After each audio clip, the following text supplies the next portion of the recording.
Martin Luther said of Job, "This book is more magnificent and sublime than any other book of Scripture." We've seen the drama unfold, a wealthy, powerful sheikh who hit rock bottom. It's the story of a tormented man, the bitter complaint of someone who is tasting the very dregs in the bottom of the cup of life. Job feels he's just rotting away. "My days have no meaning," he says to God. "Let me alone." Chapter 7, verse 16. This is a book that deals with the mystery of pain and the great riddle in life: why do the righteous suffer? 3 friends have sat in silence with Job for 7 days. It was good that they were with him, that they sat where he sat, as they sought to absorb the enormity of the heartbreaking events that had suddenly ram-raided his settled lifestyle. It's when they start talking that more trouble ensues. Eliphaz opened the debate, but his premise was completely wrong. Job is not being punished for sin. Now it's Bildad's turn to speak. He's a traditionalist, full of old sayings, pious platitudes, and slick cliches. In chapter 8, verses 8 to 9, Bildad declares, "Ask the former generations and find out what their fathers learned. For we were born only yesterday and know nothing, and our days on earth are but a shadow." He comes out with some crude and blunt statements. He asserts that Job's 10 children must have been sinning against God and have received their just deserts. Chapter 8, verse 4. What a cruel thing to say to someone recently bereft of all his offspring. Bildad declared, "Surely God does not reject a blameless man or strengthen the hands of evildoers." Chapter 8, verse 20. That was a widespread Old Testament belief. Obey God and you'll be blessed. Disobey God and big trouble will follow.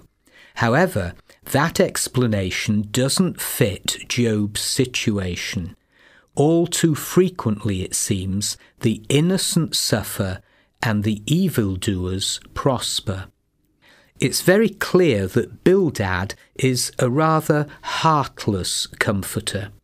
He failed completely to speak into Job's situation, thus revealing he didn't really know God or Job or himself.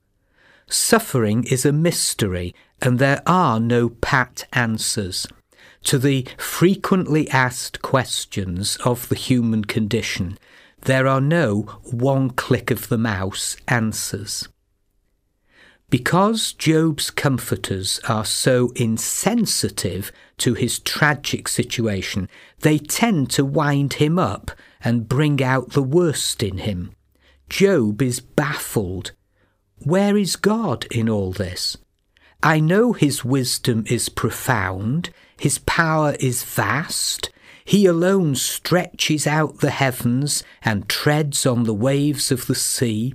He performs wonders that cannot be fathomed, miracles that cannot be counted. But where is he now in my life?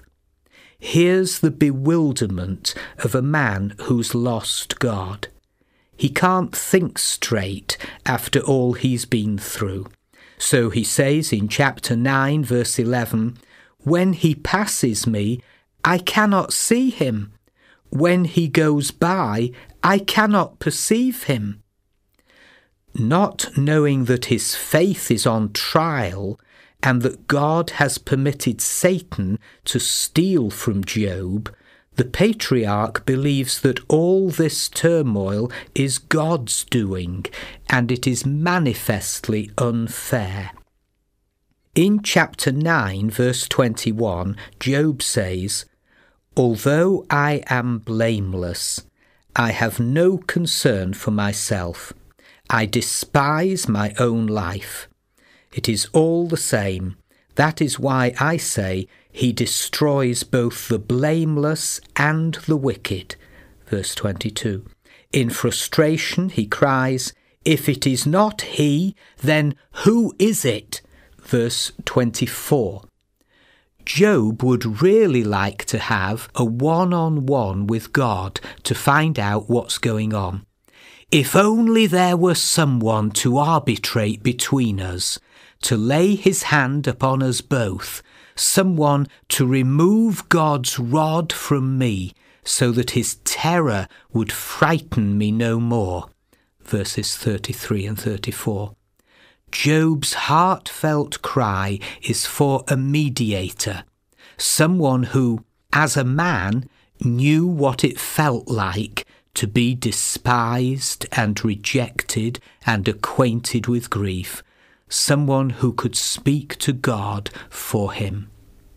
In chapter 10, Job gives free rein to his complaint and speaks out in the bitterness of his soul. Sometimes when we're depressed or in great pain, we say things we don't really mean. He's not happy with God. He asks, does it please you to oppress me, to spurn the work of your hands, while you smile on the schemes of the wicked? Chapter 10, verse 3. Job is frustrated. God, you know that I am not guilty, and that no one can rescue me from your hand. Your hands shaped me and made me. Will you now turn and destroy me? Remember that you moulded me like clay. Will you now turn me to dust again? Verses 7 to 9. Job is hurting.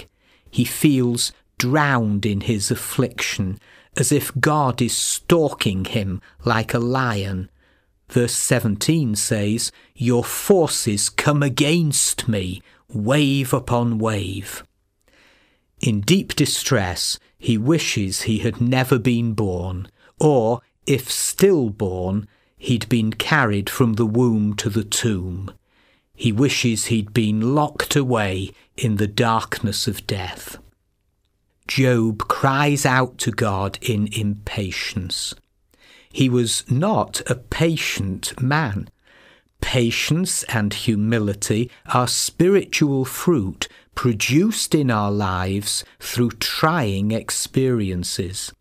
James chapter 5 verse 11 says, as you know, we consider blessed those who have persevered. You have heard of Job's perseverance and have seen what the Lord finally brought about. The Lord is full of compassion.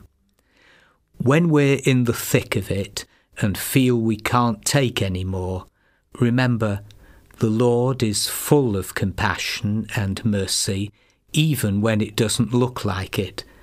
Remember what the Lord finally brought about after Job persevered.